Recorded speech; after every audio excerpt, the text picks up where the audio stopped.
de partager avec joie. Parlons de ça.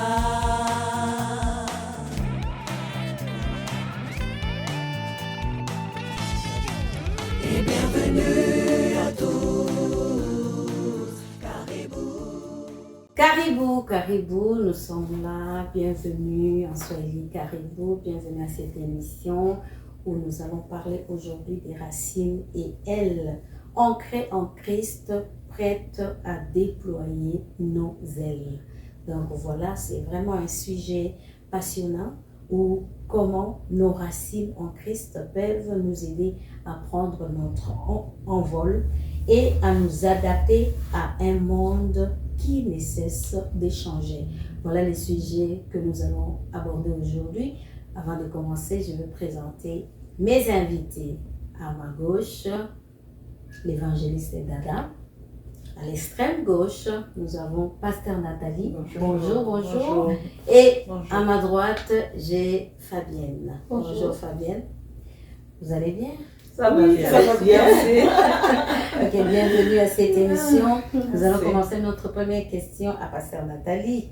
Pasteur Nathalie, parle-nous de l'importance de l'identité chrétienne dans ces mondes modernes. Comment nos racines en Christ nous offrent-elles la stabilité dans un environnement parfois turbulent? Dans un environnement parfois turbulent, c'est vraiment le cas de le dire que nous vivons un monde qui est vraiment en plein changement. Et oui, de plus en plus, ça change, c'est vraiment avec une vitesse accélérée. Jésus revient bientôt. Donc, ce sont des choses qui ont déjà été annoncées dans la parole de Dieu. Et c'est tellement important aujourd'hui de connaître notre identité en Christ. Pourquoi? Parce que si tu ne connais pas ton identité en Christ, quelqu'un d'autre va te donner une identité. À ce moment-là, tu vas vivre une identité qui est définie par quelqu'un d'autre. Donc, tu vas complètement passer à côté du plan de Dieu dans ta vie. Donc, il y a des personnes comme ça qui vivent une identité usurpée et qui passent à côté du plan de Dieu. Donc, c'est important de connaître le plan de Dieu parce que notre identité en Christ, parce qu'à notre identité est attaché un mandat, puisqu'on veut se déployer. Et pour pouvoir se déployer, il faut qu'on sache exactement qui nous sommes et quel est le mandat que le Seigneur a posé donc sur chacune de nos vies. Et quand nous on parle en tant qu'enfants de Dieu, si on rentre dans la genèse des choses, on voit que Dieu nous a créés à son image selon sa ressemblance. Donc mon identité, c'est de ressembler à mon Père. Donc comme biologiquement nous ressemblons à nos parents, donc mon identité, c'est de ressembler à mon Père, c'est de ressembler à mes parents.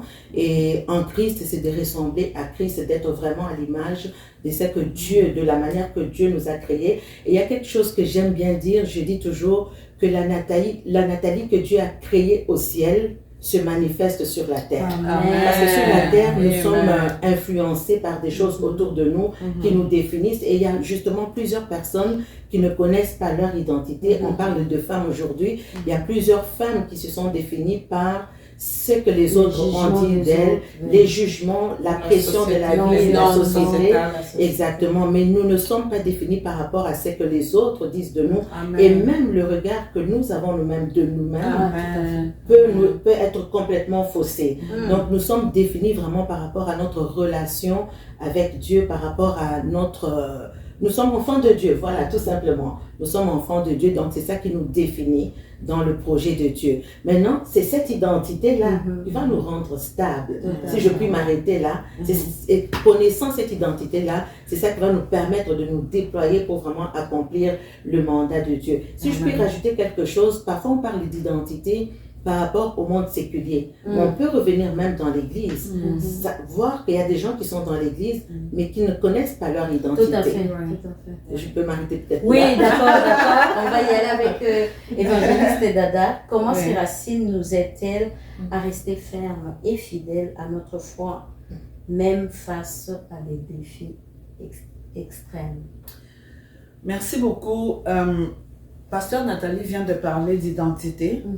Mais on ne peut pas être sûr de son identité sans s'enraciner. S'enraciner dans cette identité, c'est très important. Pourquoi? Parce que ça aide justement à garder cette constance et cette stabilité dans le Seigneur. Et ça permet même de soutenir la foi. Quand on sait que notre identité se trouve en Christ, notre identité ne se trouve pas dans les normes sociétales ou dans ce que la culture veut ou dans ce que les gens veulent, je sais pas, par n'importe quoi ou même par nous-mêmes. Et ça nous permet de nous focaliser sur Christ comme notre identité et de nous enraciner en Christ. Et à partir de ce moment-là, on va rester ferme et fidèle à notre foi. Sans l'enracinement dans notre identité, sans l'enracinement dans la parole de Dieu, il est difficile de rester ferme. Et ça, c'est important. Même face à des défis externes, on a beaucoup de défis dans la vie. Ça peut arriver. Être un enfant de Dieu, être une femme de Dieu ne nous empêche pas de vivre beaucoup de femmes de Dieu. On est toutes ici sur le plateau des servantes de Dieu. On a aussi des défis, comme beaucoup tant de femmes. Et ça nous aide vraiment à garder la foi, même face aux défis de la vie, même face aux défis, qu'ils soient spirituels, qu'ils soient matériels, qu'ils soient financiers, qu'ils soient... Peu importe le défi, sans l'enracinement, on ne peut pas surmonter ces défis. Donc, c'est important de s'enraciner pour pouvoir garder la foi et surmonter les défis de la vie. Reconnaître notre identité, s'enraciner. Et Fabienne, nous voilà pour ta question. Fabienne, dans ton expérience personnelle, comment as-tu pu naviguer entre la foi et le pression, on va le dire comme ça, les pressions de la vie moderne? Merci pour cette belle question à Martine.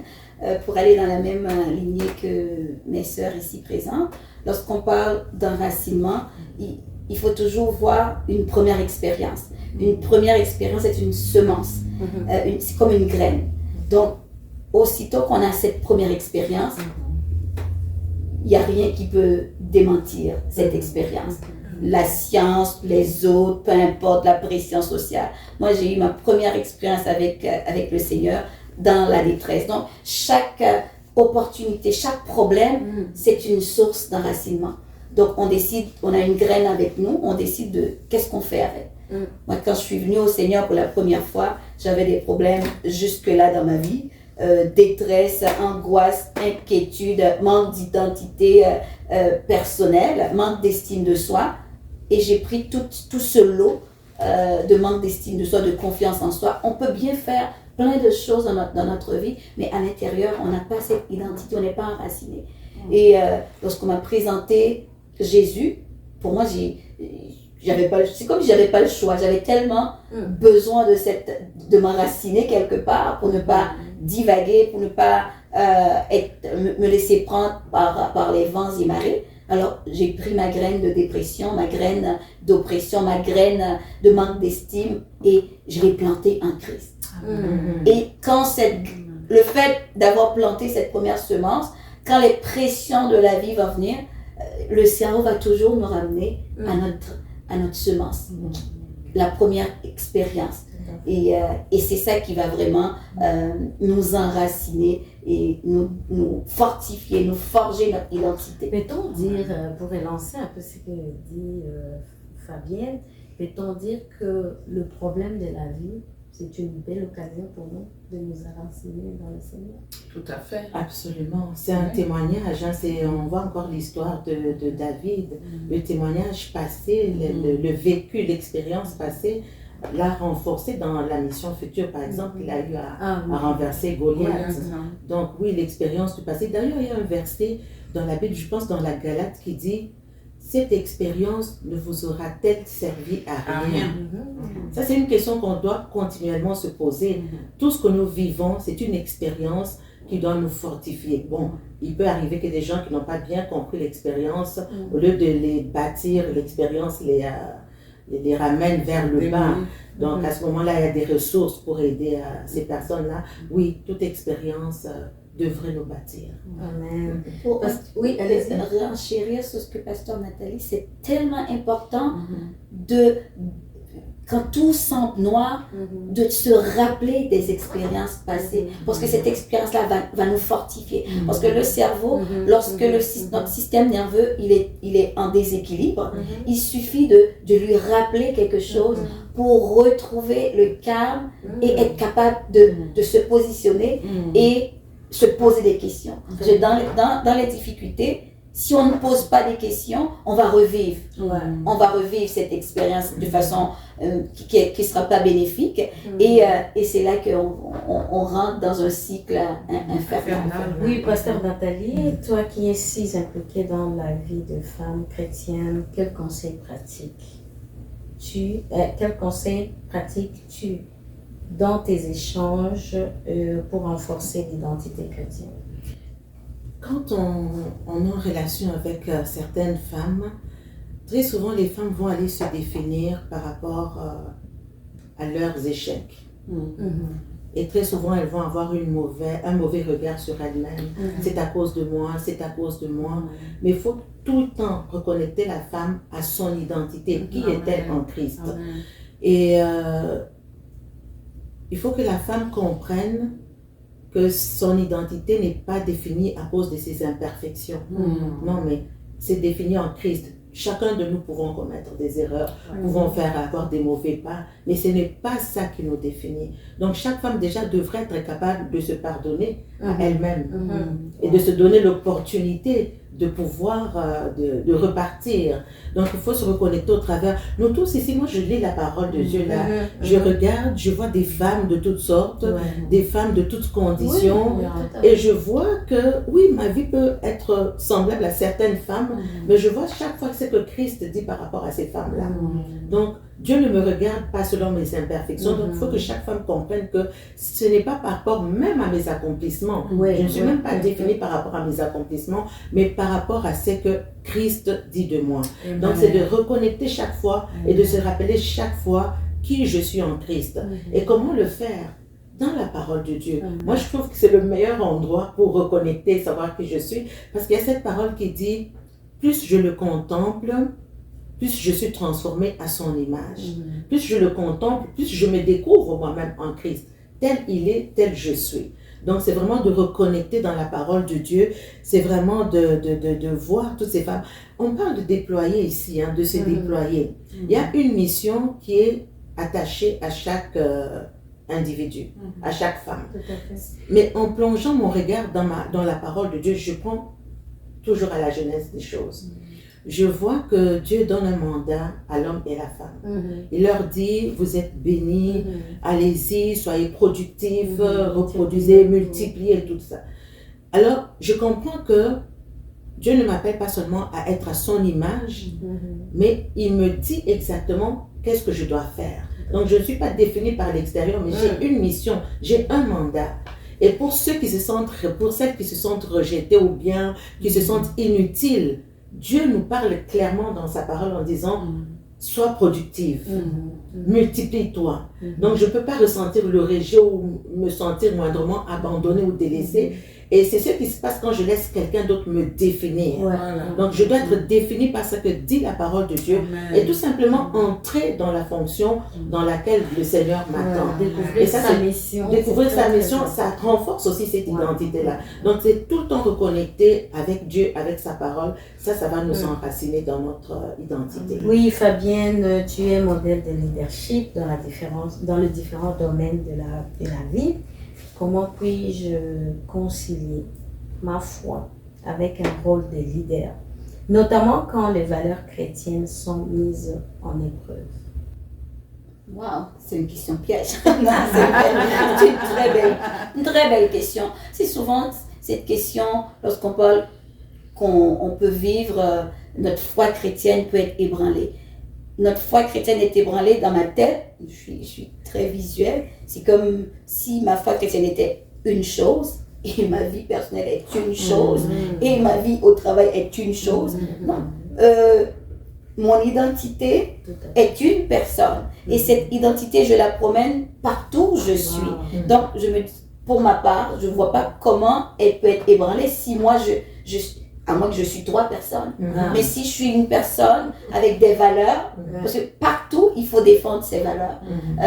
Si par exemple, j'ai des valeurs qui ne sont pas pratiquées, c'est juste une valeur dans un livre, dans un beau livre écrit, mais si c'est une valeur que je pratique dans ma vie, s'il y a une chose pour moi c'est important, le respect, peu importe dans quelle langue qu'on le dit, peu importe dans quel milieu je vais, peu importe dans quel pays je vais, le respect, la dignité de chaque individu, c'est quelque chose qu'il faut être respecté.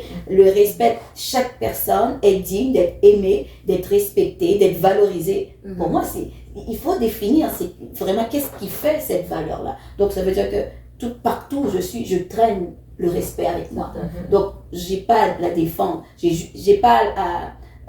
elle ne vacille pas. Parce que Fabienne ne vacille pas à moins que je change d'identité.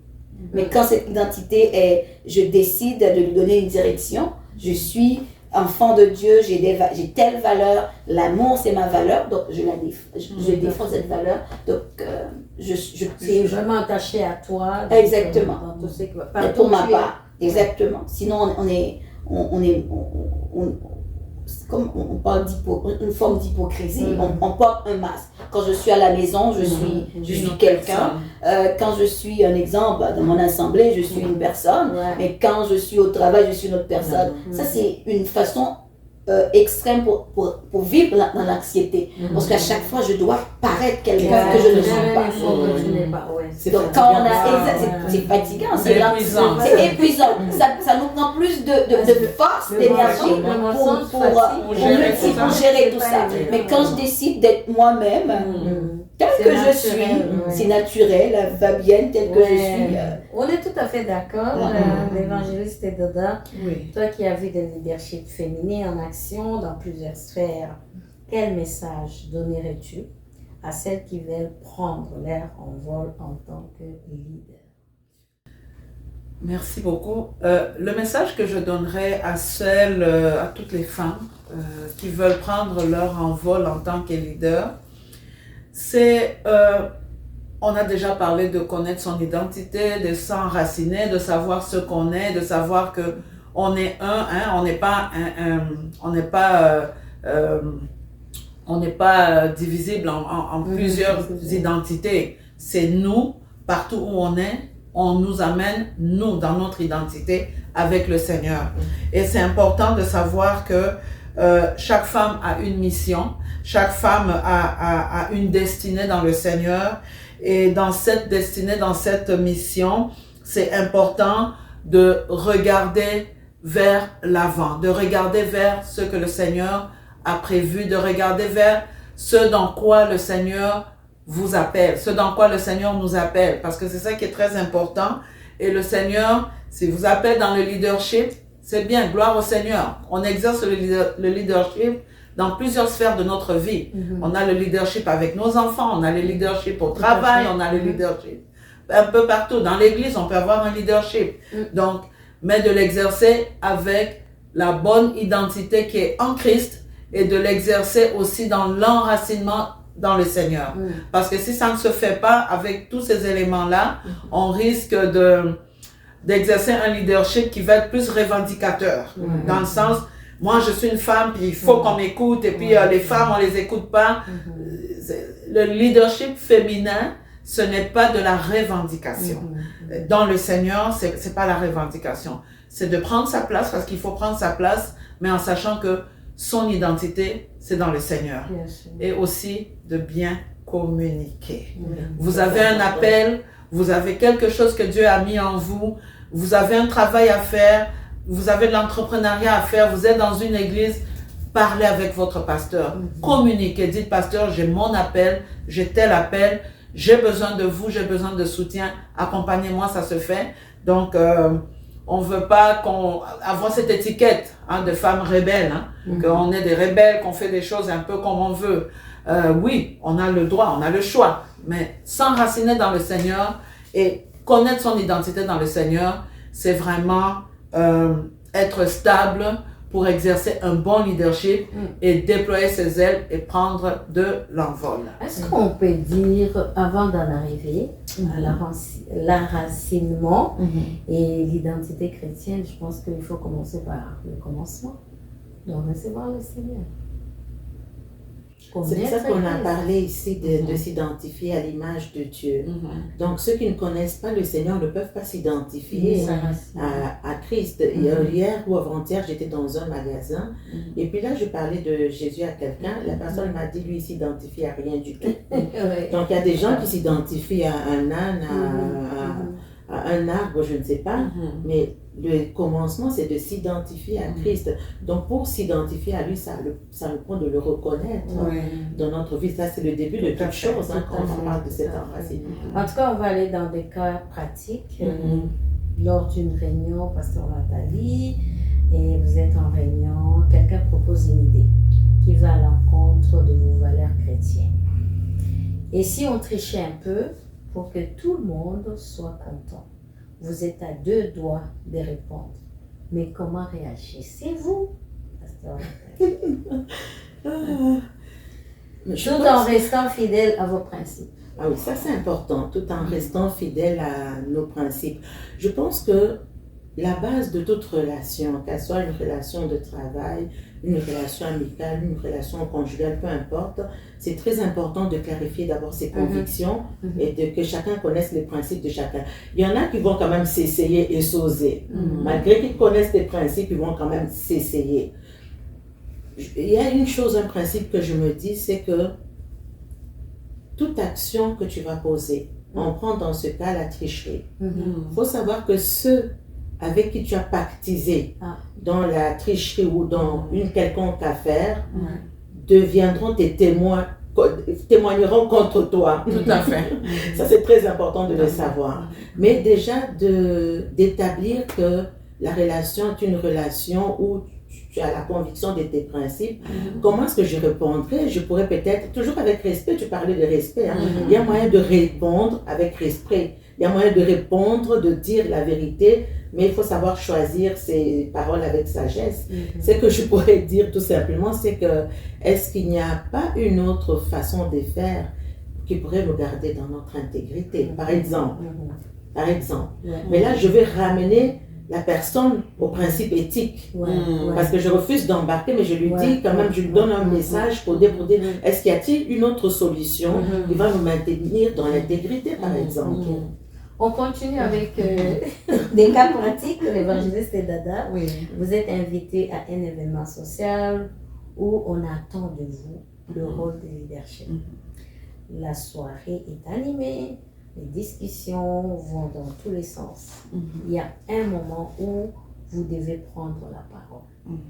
Comment appliquez-vous le principe du leadership chrétien dans ces cadres, tout en gardant la lumière du Christ dans vos mots et actions?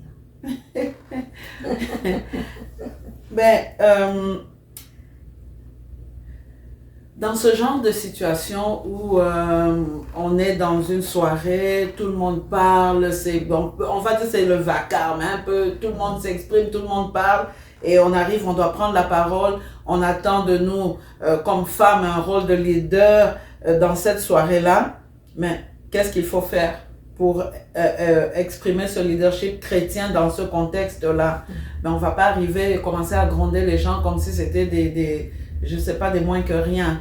On vient de parler du respect. On peut ramener tout le monde, tirer, essayer de ramener l'attention de tout le monde au sujet de la soirée. C'est-à-dire de ramener l'attention vers, souvent on dit, même les profs en classe, même à l'université, ils vont dire aux gens, ça se passe ici en avant. Tu sais, tout le monde, on est ici, on va arrêter, est-ce qu'on peut continuer s'il vous plaît? Est-ce que votre attention et tout? Donc, il y a plusieurs façons de le faire dans le respect, dans le calme, sans s'énerver. Parce que parfois c'est énervant.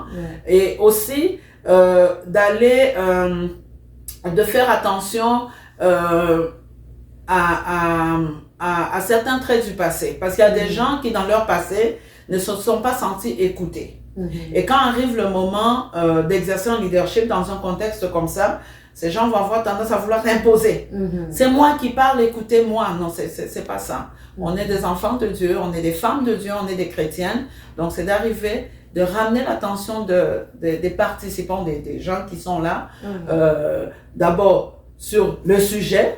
J'imagine un sujet qui doit être sûrement sur Christ. On va ramener l'attention des gens sur le Seigneur. Mais on va quand même ramener l'attention des gens sur le Seigneur ne veut pas dire qu'il n'y a pas de discipline. Hein? Il n'y a pas un peu de fermeté. On a quand même de la fermeté comme leader à appliquer, mais dans le respect. On peut être ferme, mais respectueuse dans ce cas. Et ramener le monde centré sur Christ, ramener le monde centré sur ce qu'on a à faire, sur les objectifs qu'on a à atteindre pour cette rencontre-là. On poursuit avec des cas pratiques. Fabienne, vous êtes au travail et vous êtes témoin d'une injustice flagrante. Une collègue est traitée de manière inéquitable, sous-estimée ou ignorée. Vous avez envie de réagir, mais vous ne voulez pas risquer de faire une scène. Comment réagissez-vous tout en restant fidèle à vos principes chrétiens et avec intelligence du serpent et la douceur de la colombe? Wow, quelle question, quelle très belle question. J'imagine Jésus, qu'est-ce qu'il ferait?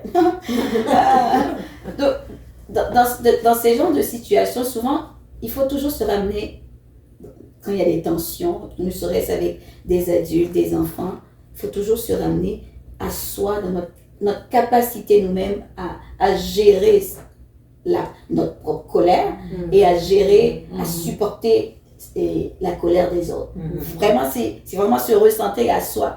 Est-ce que c'est le moment de donner un conseil? Non. L'autre, il y a déjà la tension qui monte. Est-ce que c'est le moment de prendre la parole? Non, des fois, c'est ne rien dire, des fois, c'est déjà la bonne solution. Prendre le temps de recul sur soi, se recentrer. Quand la tension monte quelque part, qu'on le veuille ou non, quand la tension est là, elle peut finir par nous influencer.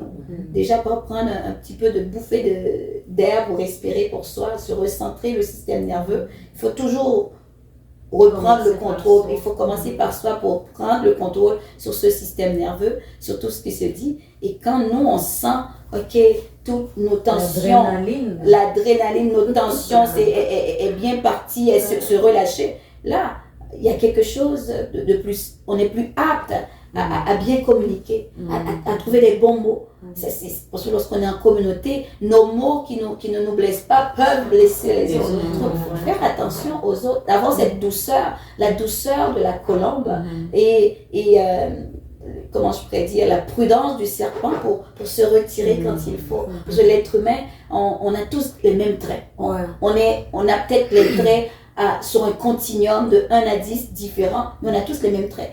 La colère nous traverse tous, l'anxiété nous traverse tous, l'ouverture nous traverse tous, mais à des degrés différents. Donc, quand on arrive à se connaître à ce point-là, on est capable de se dire, ok, est-ce que comme le caméléon, est-ce que je pose mes pieds ou tout simplement je vais continuer rapidement, il ne nous reste pas beaucoup de temps.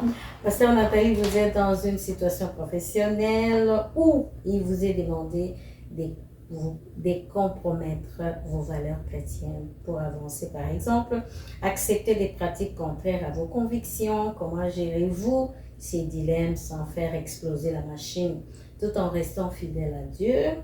Et si vous devez dire non, comment le faire? Comment le ferez-vous de manière respectueuse sans perdre votre job ou relation? Tout à l'heure, rapidement, tu as dit quelque chose, tu as dit on ne peut pas se subdiviser. Fabienne reste Fabienne, qu'elle soit au travail, qu'elle soit à la maison, qu'elle soit, peu importe où est-ce qu'elle est. Et tout à l'heure, je disais que les gens dans une relation, les gens doivent vous connaître. Ils savent qui vous êtes. Ça m'est jamais arrivé d'être dans une telle situation, mais les gens vous connaissent. Ils savent qu'avec vous, ils peuvent s'essayer ou pas. Parce qu'ils connaissent votre façon de faire, ils connaissent votre identité. Bon, il y en a quand même qui vont s'essayer, comme on a dit tout à l'heure. Moi, je pense que c'est de rester fidèle à notre conviction, de rester fidèle à notre identité. Sinon, on n'est plus nous-mêmes. Sinon, on devient divisé. Donc, de vraiment rester à nous-mêmes. Et on peut le dire encore une fois avec beaucoup de respect, non? je n'embarque pas dans telle chose, dans telle autre chose. On a cette liberté. En tant qu'enfant de Dieu, nous sommes libres. Tout à fait. On a cette liberté de vivre Christ sans pour autant qu'on ne soit restreint par qui que ce soit. Ok. On va continuer avec Fabienne. Fabienne, rapidement, vous êtes dans un projet communautaire. Les tensions montent entre les membres de l'équipe. Chacun semble vouloir avoir raison. Et les discussions virent à l'affrontement. Comment appliquez-vous le principe de réconciliation, de la paix selon la parole de Dieu pour mener l'harmonie sans devenir le médiateur officiel de la situation tout en restant ancré dans l'amour chrétien? Merci. C'est vraiment une belle question qui demande vraiment beaucoup de maîtrise de soi. Beaucoup de maîtrise de soi et de sagesse. Il y a un trait de caractère qui s'appelle le neuroticisme. Le neuroticisme, c'est cette capacité à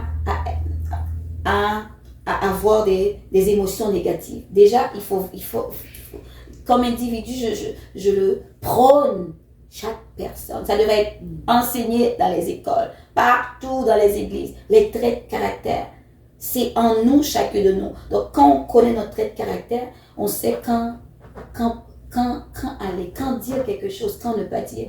Parfois, il y a une autre trait de caractère qui est l'agréabilité. Cette tendance à être agréable tellement à l'extrême que finalement, on s'oublie soi-même. Mais on peut travailler ces traits de caractère pour faire en sorte de se connaître à tel point, de trouver l'équilibre entre l'agréabilité, entre le neuroticisme qui monte en nous, la colère qui monte en nous, de savoir comment le maîtriser. Parce que la colère, c'est un beau sentiment. Il faut être capable de se connaître, de savoir qu'est-ce que ça nous dit. Si on se sent injustement traité, la colère va arriver vite. Mais de savoir, ok, je suis injustement traité, comment là, je peux trouver un terrain d'entente justement pour avoir cette sagesse-là. Donc, maintenant, Ça nous prend le fruit de l'esprit. oui, exactement. Mais il faut justement, les fruits de l'esprit sont là, mais il faut travailler, il faut faire avec nos traits de caractère, se connaître à ce point-là pour savoir quand dire les bonnes choses, quand ne rien dire, quand dire un bon mot. Oui. Parce qu'un bon mot peut être bon pour quelqu'un d'autre et ne pas être bon pour un autre. Tout à fait, c'est bien dit, évangéliste Dada. Avant de vous donner les derniers mots, évangéliste Dada, ne vous sentez pas surtout, c'est pas des exemples qui vous caractérisent, hein? Personnellement. Donc, vous allez vraiment puiser dans vos expériences, la société des personnes que vous connaissez. Donc, évangéliste Dada, vous êtes invité à répondre à une question morale délicate lors d'une réunion biblique ou sur les réseaux sociaux. La question soulève un dilemme chrétien et vous devez intervenir. Comment exprimer votre opinion chrétienne avec amour, sans juger, tout en restant ferme dans vos convictions? Donc, devant les dilemmes d'ordre chrétien, où on ne sait pas si on est sur quel pied danser et tout, mais un chrétien ne peut pas ne pas savoir sur quel pied danser. Une chrétienne ne peut pas ne pas savoir sur quel pied danser.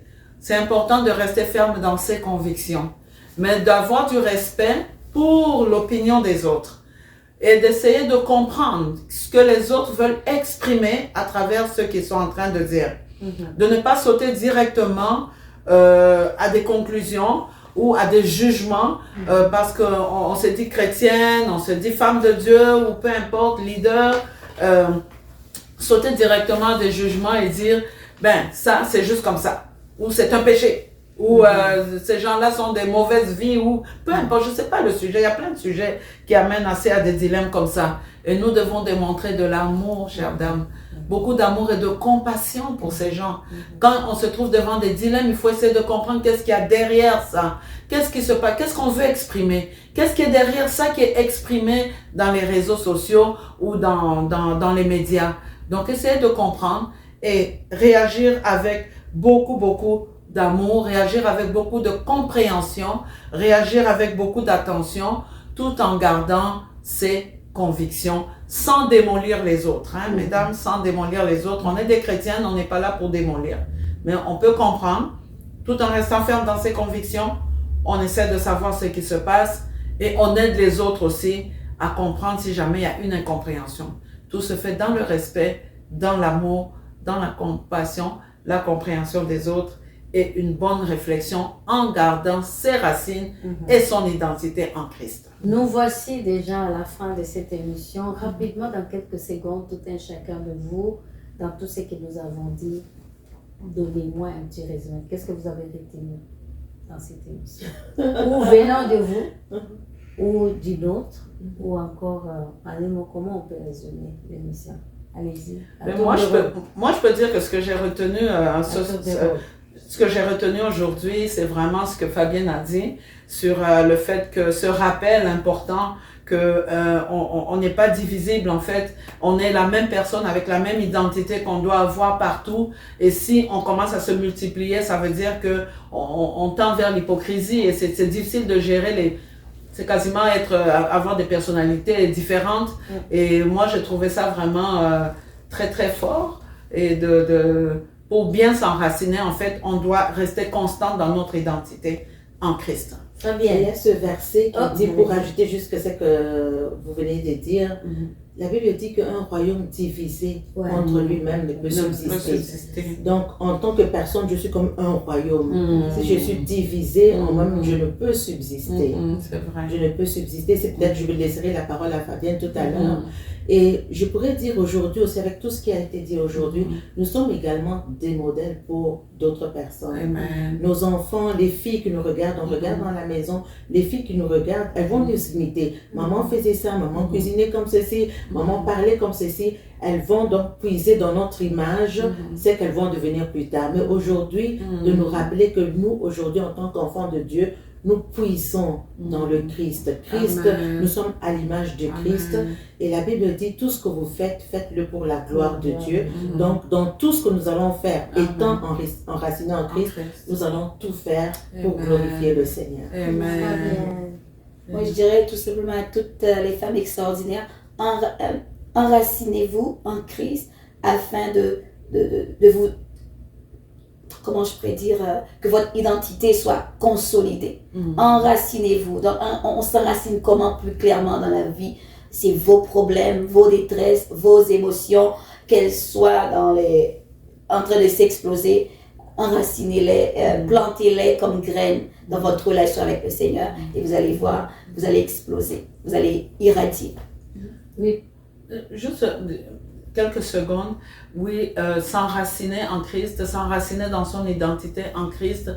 Pourquoi, à la fin? C'est pouvoir déployer ses ailes, c'est pouvoir entrer dans sa destinée, c'est pouvoir avancer avec le Seigneur, c'est pouvoir vraiment faire ce pourquoi vous êtes sur la terre comme femme.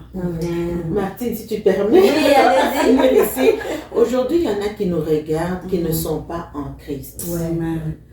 Alors, on pourrait se dire, quelle est donc la différence entre les femmes en Christ qui se déploient et celles qui ne sont pas en Christ, mais qui se déploient quand même dans leur milieu d'exercice, qui se déploient dans tous les domaines.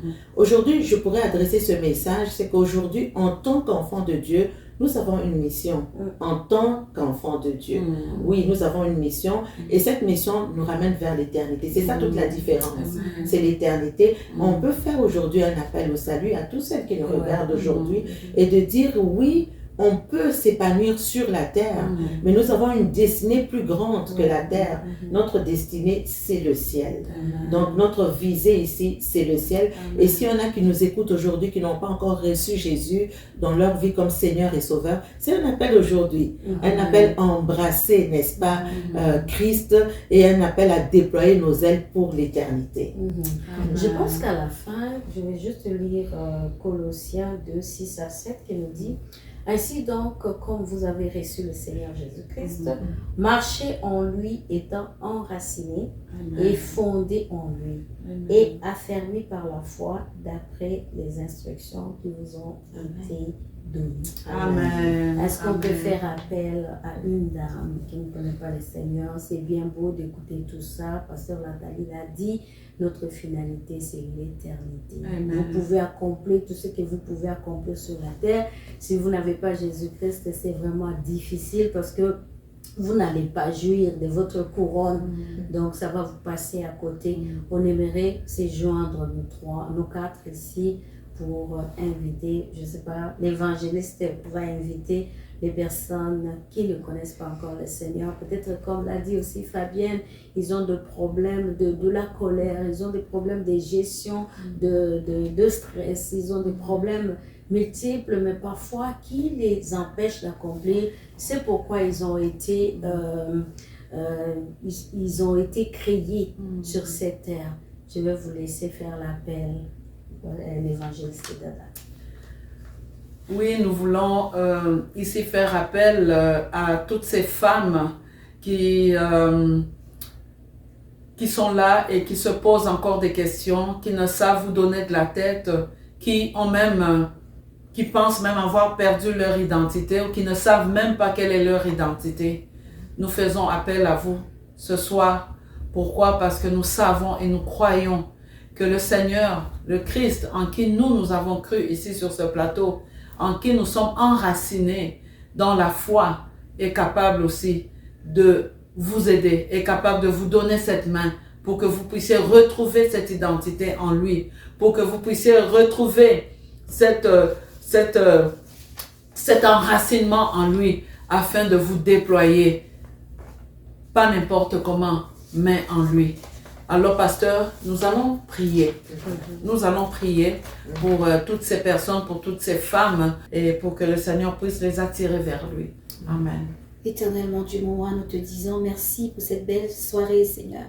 Je prie, Éternel, que peu importe où se trouvent les femmes, une femme en ce moment, Seigneur, qui vit la dépression, qui vit l'anxiété, qui vit toutes sortes de troubles au niveau mental, au niveau des problèmes physiques. Je prie, Éternel, mon Dieu, moi, que tu puisses agir, que cette personne qui va nous entendre, Éternel, mon Dieu, moi, qu'elle puisse entendre ta voix, non pas une voix humaine, mais que tu puisses utiliser notre voix, Papa, pour les toucher, pour les bénir, Papa. Éternellement, moi, envoie des anges, mais des anges sur deux pieds, des anges vivants, des personnes dans leur entourage, Père éternel, pour leur parler de toi. Oh éternel, mon Dieu, moi, bénis-les, Seigneur, de la même façon que tu nous as donné une bouffée d'oxygène, une nouvelle vie, une nouvelle naissance, Papa. Je prie, Père éternel, mon Dieu, moi, que tu puisses te révéler à chacune de ces femmes, Père éternel, là où est-ce qu'elles se trouvent en ce moment, Père éternel, dans leur salon, dans leur maison, sur un lit d'hôpital, où est-ce qu'elles sont en train de marcher, Seigneur, dans une rue, Seigneur, dans un problème, un divorce, un problème avec la famille, Seigneur, un problème avec le travail, éternel, mon Dieu, moi. Je prie que tu puisses descendre et puisses agir, Père éternel, de façon surnaturelle, Papa.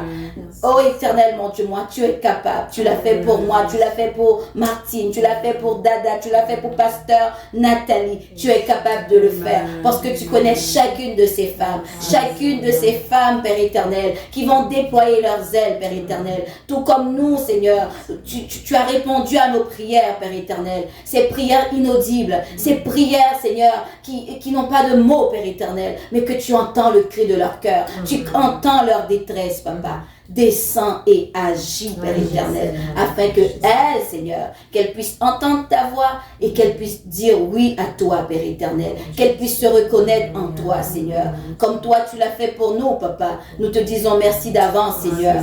Merci, Père éternel, pour ces femmes extraordinaires. Merci pour ces femmes qui vont déployer leurs ailes, Père éternel, du bout de l'autre à l'autre de l'univers, Père éternel, peu importe où est-ce qu'elles sont, Père éternel, en Afrique, Seigneur, en Haïti, dans les Caraïbes, au Canada, Seigneur, au Québec, Seigneur, aux États-Unis, en France, en Europe, peu importe où, Seigneur, agis pour ces femmes, Seigneur, qui vivent, Seigneur, avec toutes sortes de situations impossibles, Père éternel, la honte, le rejet, Seigneur, l'humiliation, Père éternel, mais dans tout ça, Seigneur, mais que tu puisses, Seigneur, leur donner la force de déployer leurs ailes. Nous te disons merci, Père éternel, parce qu'il n'y a que toi qui peux le faire.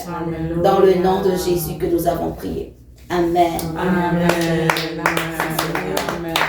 Ainsi, nous sommes à la fin de cette émission. Et voilà, vous avez tellement de choses. Réécoutez. contactez-nous sur Cœur à Cœur. L'adresse est en bas de l'émission.